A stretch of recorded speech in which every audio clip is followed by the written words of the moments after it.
안녕하세요 여러분. 오늘은 문장의 형식에 대해서 여러분들에게 설명드리려고 영상을 준비했습니다.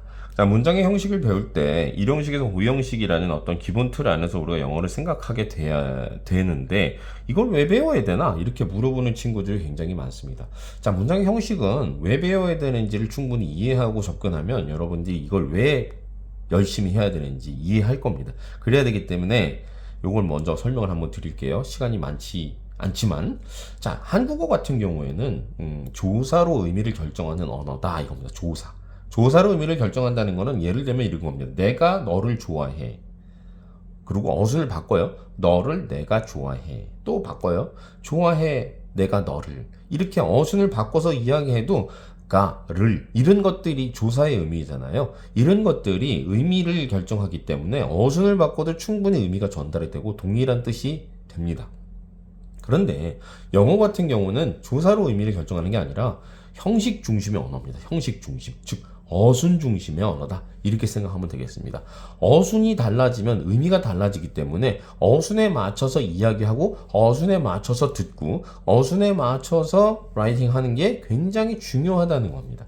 그렇기 때문에 우리가 어순을 알아야 되는데, 자, 그렇기 때문에 어순을 바꿔버리면 의미가 달라지고 어순을 바꿔버리면 알아듣지 못하기 때문에 우리가 한국 사람들이 주로 많이 외국인과 대화를 하거나 할 때 실수하는 부분이 이 부분이에요. 꼭 한국어처럼 조사 중심으로 이야기를 하다 보니 어순 중심으로 된 언어를 어떻게 이해하겠습니까, 그들이? 그러니까 우리도 자꾸 틀린 표현을 자꾸 한단 말입니다. 자, 이해가 되시죠? 네, 그래서 어순을 중심으로 우리가 영어를 이해하는 것은 굉장히 중요합니다. 자, 영어를 생활권으로 가지고 있는 나라 사람들은 이 어순을 외우지 않아요. 그들은 그냥 이게 일상적이니까요. 그런데 우리는 조사 중심 언어를 갖고 있기 때문에 이 어순을 배우고 외워야 한다는 겁니다. 그래야 정확한 해석과 그리고 정확한 말하기와 정확한 쓰기가 가능하다. 충분히 여러분들 동기부여가 되셨습니까? 그만큼 어순이 중요하다라는 겁니다. 자, 이 동기부여를 가지고 지금부터 집중해서 한번 따라와 주시면 좋겠어요. 자, 문장은 총 4가지 구성 요소로 구성이 되는데 첫 번째 구성 요소는 주어입니다. 주어는 문장의 주인이 누구인지를 얘기하는 겁니다. 그래서 문장에서 누가 무엇이 행동하는 주체인지를 말해주는 부분으로서 문장 맨 앞에 위치하는 특징이 있고요. 그리고 해석적 특징으로는요, 무슨 특징이 있어요? 은, 는, 이, 가 등으로 해석되는 특징을 가지고 있습니다. 그리고 두 번째 문장을 구성하는 구성 요소는요, 동사입니다. 동사는 verb라고 해가지고 우리 주로 V 많이 사용하잖아요. 자, 이거는 움직임 또는 상태를 말해주는 겁니다. 주어의 상태가 뭔지 또는 주어가 어떤 움직임을 하는지를 나타내는 것을 동사라고 하고, 그래서 비동사, 일반 동사, 조동사 이런 것들을 동사라고 하는 겁니다.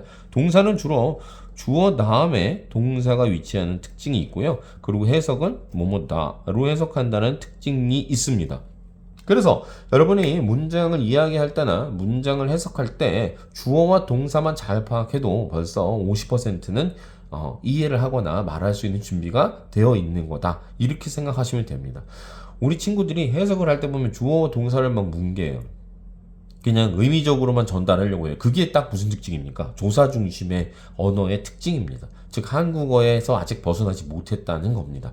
그래서 그런 버릇을 빨리 버려야 되고, 문장을 딱 볼 때 또는 내가 문장을 이야기할 때 또는 문장을 들을 때, 아, 주어가 뭐지? 이걸 캐치해야 돼요. 아, 그리고 동사는 어디 있지? 동사가 뭐지? 이걸 캐치해야 돼요. 그럼 주어로 문장을 시작하고 동사로 끝내면 됩니다. 해석도 마찬가지예요. 뭐 막 그 외에 많은 것들이 존재하지만 그런 것들은 일단 접어두고 주어 동사를 빨리 잡아내는 게 매우 중요하다. 그게 언어 중심, 형식 중심, 네, 이 어순 중심, 언어 중심이 아니라 어순 중심으로 이루어진 영어기 때문에 그거를 찾아내는 게 매우 중요하다는 겁니다. 세 번째 문장의 구성 요소는요, 목적어, object. 네, 목적어입니다. 목적어는 동사의 영향을 받는 대상이 무엇을 또는 무엇인지 또는 누구를 어떤 상태인지 뭐 이런 것들을 나타내는 걸로써 주로 동사 뒤에 목적어가 위치하고, 이거는 위치적 특징인데 주로예요. 100%는 아니죠. 그리고 을로 해석이 된다 또는 뭐뭐에게로 해석이 된다. 요런 부분이 있으면 아, 요건 목적어구나. 그래서 나는 햄버거를 좋아해. 그러면 I like a hamburger 할 때 햄버거가 아, 목적어구나. 그러면 I는 주어구나.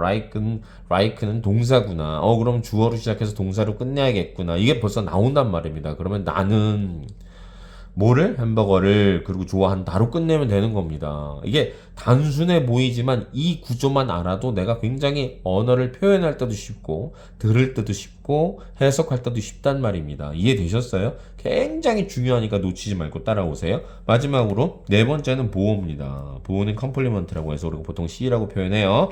주어 또는 목적어를 설명해 주는 겁니다. 아무거나 설명하는 게 아니에요. 주어나 목적어를 설명해 주는 겁니다. 그래서 주어를 설명할 때는 주격 보어라고 하고 목적어를 설명할 때는 목적격 보어라고 합니다. 그래서 주어나 목적어의 상태나 성질이나 이름이나 직업 등을 부가적으로 설명하기 위해서 집어넣은 언어다고 해서 보충하다 해서 보어라고 하는 겁니다. 그럼 이 문장은 이 4구성 요소로만 이루어지기 때문에 요게 어떻게 포함되어 있느냐로 이 1형식이다, 2형식이다, 3형식이다, 4형식이다, 5형식이다를 결정한다. 요렇게 보시면 됩니다. 그런데 문장이 그렇게 간단한가요? 그 외에도 또 다른 그런 언어들이 문장 속에 들어가 있는데 마지막으로 수식어구라고 하는 게 있습니다. 수식어나 수식어구는 modifier라고 해가지고 am이라고 주로 표현하는데 얘는 결정적으로 얘는 뭐예요? 형식에 해당되지 않아요. 형식을 카운팅하는데 해당되지 않아요. 즉 얘가 아무리 있어도 얘는 형식을 결정하는 구성 요소가 아니라는 겁니다. 여기서 여러분들이 잘 조심하셔야 돼요. 그래서 이거는 문장 속에서 다른 언어를 꾸며주는 말에 해당돼요. 즉 문장의 구성 요소가 될 수 없으며 주로 장소나 방법이나 시간이나 이유 등을 부가적으로 더해주는 역할을 하는 거예요.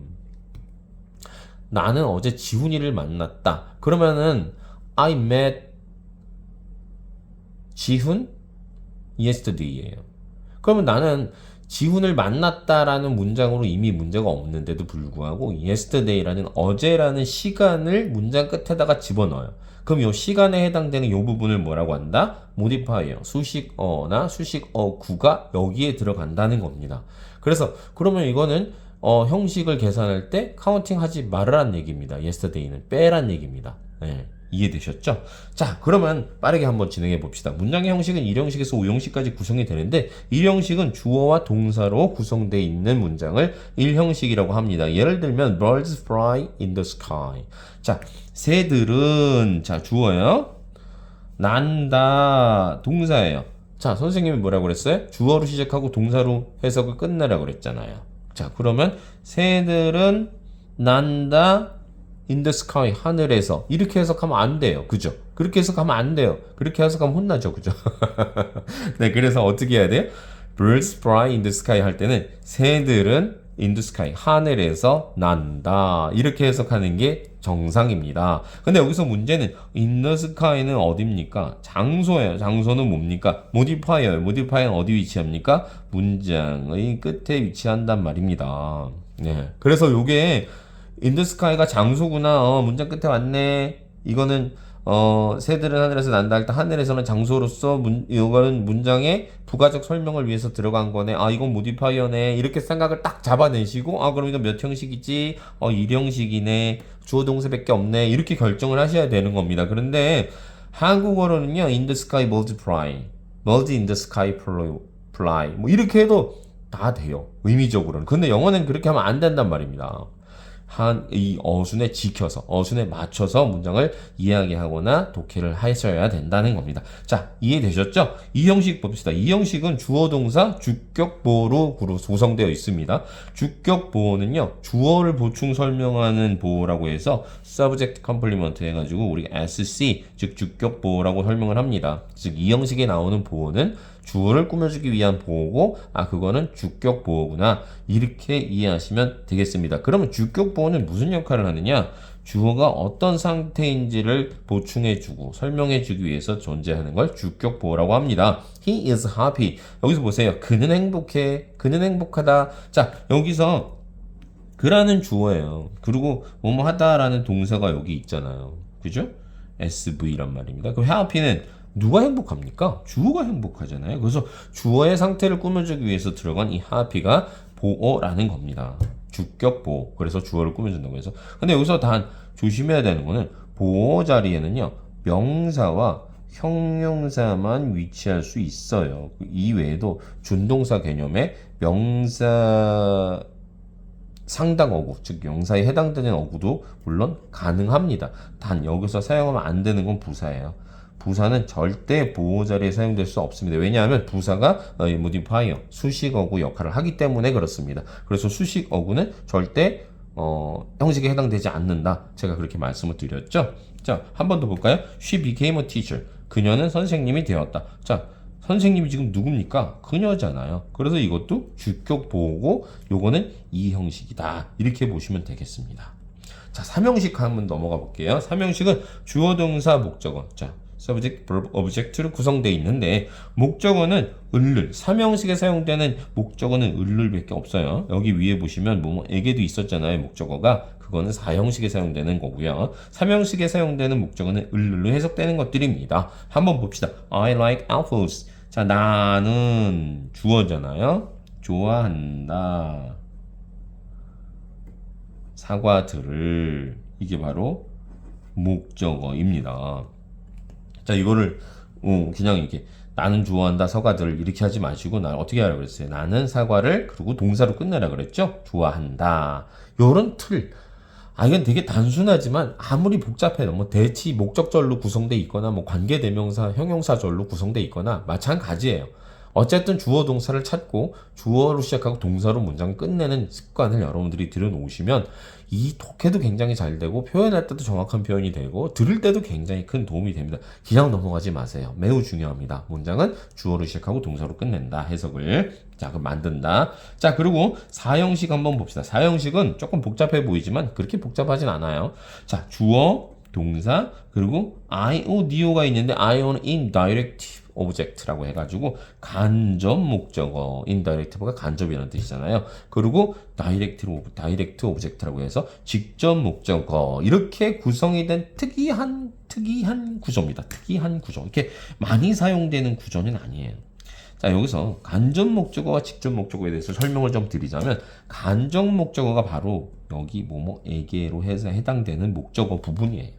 그 직접 목적어는 을을, 우리가 삼형식에서 사용했던 목적어가 사실은 직접 목적어인 거죠. 을입니다. 자, 그럼 간접 목적어 뭐뭐에게는 어떤 문장에서 사용하느냐? 사형식 문장에서만 사용하는데 사형식 문장에 사용되는 동사는요, 수요동사라는 게 특징입니다. 수요동사라는 것은 무엇을 주다, 즉 A가 B로 이동해야지만 가능한 동사들을 수요동사라고 합니다. 아무 동사나 사형식으로 쓸 수가 없어요. 수요동사가 아니면 사형식으로 쓸 수가 없습니다. 이런 것들이 이제 고급 문법에서 자주 출제되는 문제인데 여러분들이 지금 그것까지 다 이해하시기는 굉장히 힘들어요. 네. 근데 이거는 영어를 접하다 보면 이게 수요동사다 아니다 그렇게 어렵지 않게 구분할 수가 있습니다. 이 편에서 제가 한 번 더 이 부분에 대해서 설명을 드릴 거기 때문에 여기선 길게 설명드리진 않을 거예요. 어쨌든 간에 사형식은 수요동사가 사용되고 간접 목적어와 직접 목적어가 다 있는 문장을 사형식 문장이다. 이걸 머릿속에 넣으시면 됩니다. 예를 들면 I gave him a gift. 나는 그에게 뭘 줬어요? 선물을. 자, 여기 어김없이 이렇게 해석하셔야 됩니다. 그에게 선물을. 그죠?